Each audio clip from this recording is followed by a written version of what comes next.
시청자 여러분 안녕하십니까. 다섯 공부방 시간입니다. 2021년 상반기 동안 여러분과 함께한 다섯 공부방은 많은 호응을 받아서 이제 책으로 나왔습니다. 다섯 선생님의 호에 걸맞게 저녁의 참 사람이라는 책으로 온 오프라인 서점에서 여러분들이 만나볼 수 있습니다. 집필자인 아주경제 이상국 논설실장님은 이 책을 다섯 평전으로 명명했습니다. 지금까지 다섯 선생님을 기리는 수많은 책들이 나온 것들이 있지만 이처럼 평전으로 나온 것은 최초라고 자부심을 갖습니다.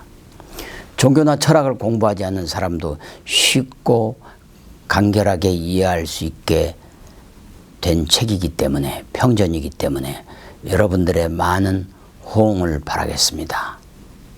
이제 다섯 공부방 시즌2를 시작합니다. 시즌2에서는 박영호 다섯사상연구회의 제자이신, 그리고 연구회의 총무이신 김성원 선생님께서 다섯의 일생과 다섯의 사상을 주제로 오도송, 즉 깨달음의 시를 여러분들에게 강의해 드릴 것입니다. 여러분, 깨달음의 시간, 그리고 대한민국 근현대의 영적 스승으로 불리는 다섯 선생님의 오도송을 통해서 함께 사상과 철학의 길을 떠나보시죠. 여러분이 아시다시피 다섯 선생님은 2008년 동양에서 최초로 서울에서 열린 세계 철학자 대회에서 전 세계 수많은 쟁쟁한 철학자들로부터 한국의 유일무이한 한국 사상가이자 종교가로 인증을 받은 바도 있습니다. 여러분, 이제 K-스피리추얼리티, 즉 K-영성의 시대가 도래하고 있습니다. 서양과 중국의 철학을 공부하는 것도 당연히 중요합니다. 그렇지만 5,000년, 9,000년 단군 이래로 내려온 대한민국의 혼과 DNA가 있는 한국 사상을 다섯 선생님의 오도송을 통해 함께 공부하시죠. 여러분, 다섯 공부방 시즌2 길을 떠납니다. 대단히 감사합니다. 우리는 어찌 되는 길인가? 물색으로 살지 마라. 물색으로 사는 것은 나비벌이니라. 이 해설을 계속 이어가겠습니다. 우리는 물질을 심판하러 왔지 물질을 물색에서 집어쓰겠다고 한 것은 아니다. 이 세상에 마음을 내어서 생심해서 참이 될 리가 없다. 그러므로 몸에 마음이 살아나면 안 된다. 물색에 틀어박히면 죽는다. 우리 같은 범부들은 돈에 관심이 많다. 돈이 많아서 펑펑 쓰면서 자유롭게 살고 싶어 한다. 그러나 다섯의 말은 돈이 자유를 주는 것이 아니라 우상이라고 한다.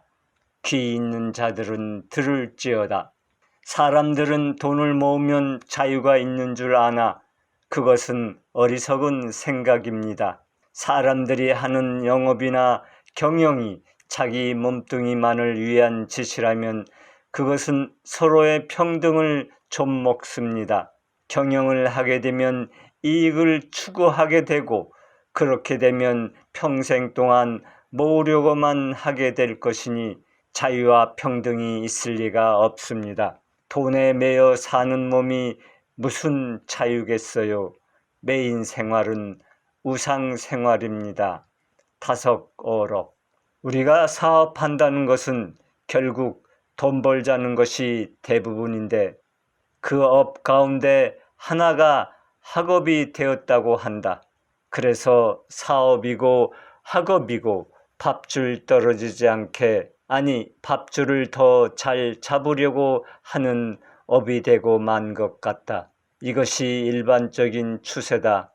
무력주의가 일반적인 인생관이 되고 말았다니 이 슬픈 현실을 어찌할까.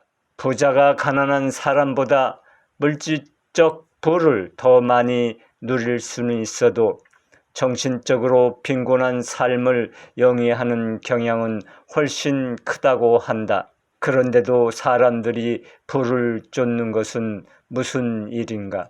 타석이 살았던 시대에는 고난과 역경이 많았던 시대여서 북이란 말이 맞지 않는다고 생각할 수 있다. 그러나 그는 이미 앞으로 올 시대를 예견하고 많은 사람들이 추구하게 될 부귀를 넘어서라고 말한다. 참은 부귀 식색에 있지 않다. 참을 찾는 이는 반드시 부귀와 식색을 초연해야만 한다.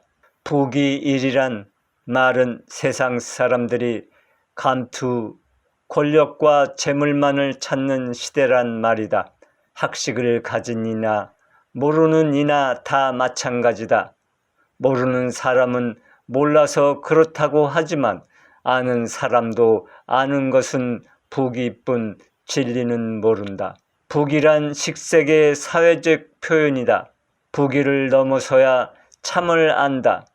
시간, 공간의 상대 세계를 넘어선 사람이 양지를 지닌 사람이다. 옛사람들이 쓰던 말에 위인불부라는 말이 있다. 사람이 되어야지 부자가 되는 것이 아니란 말이다. 사람과 부자를 가릴 줄을 아는 것이 양지이다.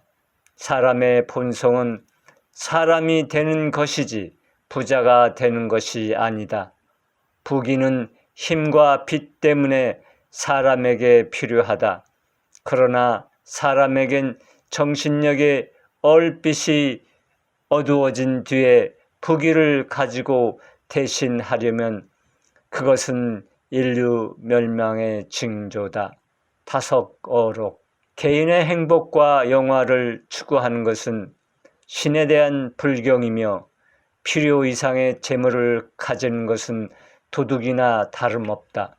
그리고 보이지 않는 것을 찾지 못하게 하는 유물사관, 역사가 발전하는 원동력은 관념이 아니라 물질이라는 마르크스주의의 역사관에 날카로운 비판을 가한다. 유물사관은 만족할 만한 물질과 좋은 환경이 있어야 한다고 말합니다. 사람이 물질의 만족을 느끼면 하느님이 보이지 않습니다. 보이지 않으니 하느님을 찾을 까닭이 없습니다. 보이는 것은 잃어버리는 것이라 만족할 수가 없습니다. 석가는 보이지 않는 마음에서 참을 찾았습니다. 타석강의 탐욕인 욕심과 욕망에 대한 크리슈나무르티의 견해는 이렇다. 욕망에서 비롯된 행동은 왜곡되고 제한되어 결국에는 우리의 의지와 상관없이 끝없는 갈등을 일으킨다. 제한적인 모든 것은 본질적 습성 때문에 어쩔 수 없이 많은 문제와 위기를 초래한다. 마지막 일기. 타석이 감각으로만 살지 마라, 물색으로만 살지 말라고 한 것은 우리가 타고난 본능인 탐진치로만 사는 것은 사람의 삶이 아니라 짐승 같은 수성의 삶을 사는 것이기 때문이다. 욕망에는 끝이 없다. 욕망은 더 큰 욕망을 낳아서 중독에 이르게 한다. 그래서 알코올 중독, 게임 중독, 마약 중독이 생긴 것이다. 결국에는 중독의 쇠사슬에 묶여 스스로 파멸에 이른다. 참으로 무서운 일이다.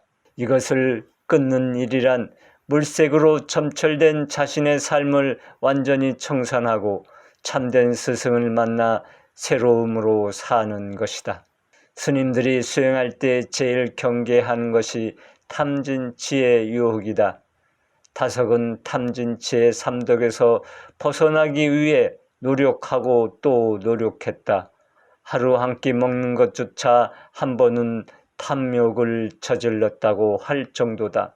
삼독이라는 벌레와 날마다 싸움을 해야 한다. 그 유래를 나는 모른다. 알 까닭이 없는 것이다. 이 사람이 철났을 때부터 삼독과 싸움한 보고를 한다면 이 같은 것이다. 이 사람은 하루 한 끼씩 먹으니 하루 한 번씩 탐한다. 이 시험은 날마다 한 번씩 당한다. 한 끼 먹기 전에는 두 끼씩 먹어보았다. 암만 해도 삼독의 하나인 탐이라는 원죄를 부인하지 못한다. 내가 살아있는 동안은 이것이 문제이다. 다석어록. 다석은 탐진치의 삼독에서 주로 식색에 대한 강조를 많이 했다. 그만큼 식색이 우리 사회에 미치는 영향이 크기 때문이다. 탐진치의 하나인 진해란 분노, 화, 그리고 싸움, 투쟁, 경쟁 등을 말한다. 윗사람이 아랫사람에게 일을 잘못했을 때 화를 버럭 낸다. 바로 이 화가 독이라는 것이다. 화를 많이 내면 간이 나빠진다. 스님들은 화를 가장 나쁘다고 한다. 사람들은 분노의 감정을 못 다스려 싸우고 심지어는 살인까지 하지 않는가. 이 분노는 또한 수행자들에게는 악마가 되기도 한다. 수행자들은 자신들을 시험하기 위해 악마가 분노를 일으킨다고 여긴다. 벨라지오와 요한이 엮은 사막 교부들의 금원집에 악마들이 두려워하는 분노와 관련된 글을 살펴본다. 한 수사가 스케테의 사제인 이시도로 교부에게 물었다. 악마들이 어째서 그토록 당신을 두려워합니까? 그 원로는 대답하였다. 내가 수도자가 된 이래 분노가 목구멍까지 치밀어 오르는 일이 없도록 애썼다. 어떤 사람을 나무라면서 자네가 화를 낸다면 자네 자신의 욕망을 채우는 일이 된다. 이웃을 구하기 위해 자신을 멸망시킬 필요는 없는 것이다. 우리가 매일같이 먹는 밥에 대한 다석의 깊은 사유가 있다. 밥은 맛으로 먹어서는 안 된다. 밥은 정신을 깨는 약으로 먹어야 하고 아바의 뜻을 실현하기 위하여 먹어야 한다. 우리가 밥을 먹는다고 하지만 사실은 우리가 밥이 되어야 하는 것이다. 밥 먹는 데에도 깊은 뜻이 있다. 그냥 먹는 것이 아니다. 이러한 깊은 의미를 알고 먹는 밥과 그냥 먹는 밥은 큰 차이가 있다. 예수는 십자가에 자기를 바쳤다. 바쳤다는 말은 밥이 되었다는 말이다. 밥이 되었다는 말은 밥을 지을 수 있는 쌀이 되었다는 것이다. 쌀이 되었다는 말은 다 익었다는 것이다. 성숙하여 무르익은 열매가 된 것이다. 인생은 무엇인가 무르익는 것이다. 재물이 되는 것이다. 밥이 되는 것이다. 밥이 될 수 있는 사람만이 밥을 먹을 자격이 있다. 완전한 사람, 성숙한 사람이 아니고는 밥을 먹을 자격이 없다. 밥은 덜 된 사람 먹으라고 지어진 것이 아니라 참으로 된 사람에게 공양하기 위하여 지어진 것이다. 다석어록. 밥이 될 수 있는 사람만이 밥을 먹을 자격이 있다. 이 말을 몇 사람이나 수용할 수 있을까? 더불어 다석은 점심 책임이라는 독특한 말을 한다. 점심을 먹었으면 밥값을 내야 한다는 것이다. 물론 다석의 밥값은 돈으로 내는 것이 아니라 고기를 먹으면 그 먹는 고기에 대한 소견을 갖고 먹으라는 말이다. 참으로 유익한 말이 아닐 수 없다. 점심과 관련된 다석의 말을 깊이 살펴보자. 점심 소견, 진물성. 점심 소견. 점심 값으로는 소견이 있어야 합니다. 즉 보는 것이 있어야 한다는 말입니다. 점심만 하고 보는 것이 없으면 무전 취직하는 게 됩니다. 반드시 보는 것이 있어야 합니다. 그러면 얼만큼 보자는 것이냐 하면 좀 욕심이 많지만 진물성하여야 합니다. 기왕 먹을 바에는 고루고루 씹어서 맛을 알아야지 모르고 잡아 먹어서는 안 됩니다. 본디 유교에서는 진성을 말합니다. 자기 성을 진성하여야 부모를 섬길 줄 알고 남의 성미를 진성하여야 서로 돕고 도움을 받을 수 있습니다. 물질 문명 세계가 물건에 바탈을 갖다가 다한 것은 아닙니다. 진물성에서 학문이 나온 것은 누구나 다 아는 사실입니다. 점심이라고 하여 꼭 조금 무엇을 잡아먹는 것만을 말하는 것이 아닙니다.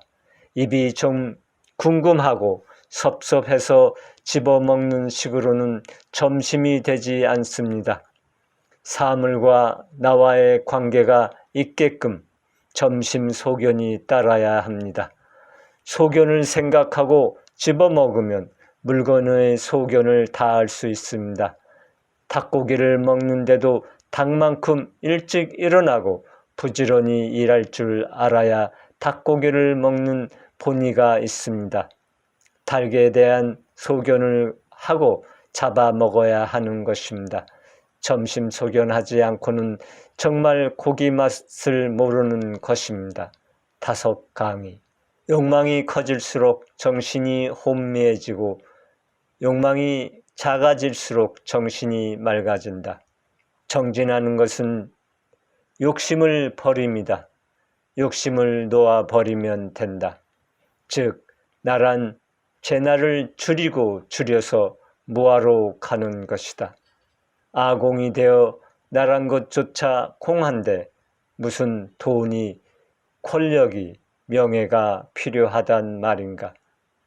예수의 썩는 양식을 위해서 일하지 말고 영생하도록 있는 양식을 위하여 일하라는 말이 가슴을 울린다. 헨리 데이비드 소로는 먹고 사는 문제로 자신의 인생을 다 소모하고 싶지 않다고 말한다. 정년퇴직을 하고도 먹고 사는데 어렵다면 반드시 일을 찾아 나서야 한다. 그런데 먹고 사는데 별 걱정이 없는데도 돈을 위해 일하는 사람들이 의외로 많다. 이제는 영생하도록 있는 양식을 위하여 살아야 하고 돈독한 신앙심을 기르는 데 시간을 써야 하며 자신의 것을 나누는 일에 힘써야 할 노후 시대인 것이다. 더 이상 이 세상에 무엇을 바라며 산다는 것은 부끄러운 일이다. 마음의 부자로 자족하는 삶만이 자신의 영혼을 풍요롭게 해줄 것이다.